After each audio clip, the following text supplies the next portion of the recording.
एक छोटे से गांव में एक पुरानी लकड़ी की बनी हुई हवेली थी जिसे सब चांदनी हवेली कहते थे। ये हवेली बरसों से खाली पड़ी थी और गांव वाले इसके बारे में अजीब कहानियां सुनाते थे। कहते थे कि हवेली में रूहें बसी हैं और रात को वहां से अजीब आवाजें आती हैं।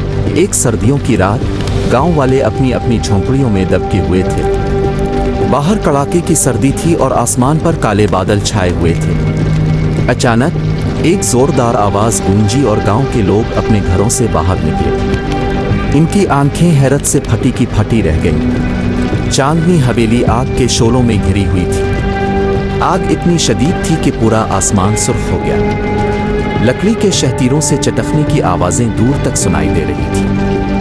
गांव के लोग हैरत और खौफ के आलम में आग को देख रहे थे, लेकिन कोई आगे बढ़ने की हिम्मत नहीं कर रहा था।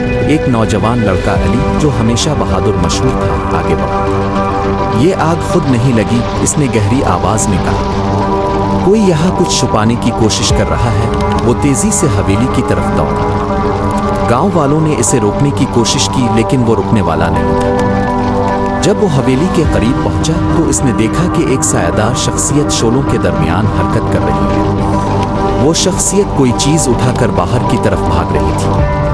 अली ने अपनी जान की परवाह किए बगैर इस शख्सियत का पीछा किया। जब वो करीब पहुंचा तो उसने देखा कि वो शख्स एक संदूक उठाए हुए था। अली ने जोर से पुकारा, रुक जाओ। ये सब किया है। शख्सियत ने पलटकर अली की तरफ देखा, लेकिन इसका चेहरा धुआं और शोलों की रोशनी में साफ नजर नहीं आ रहा था।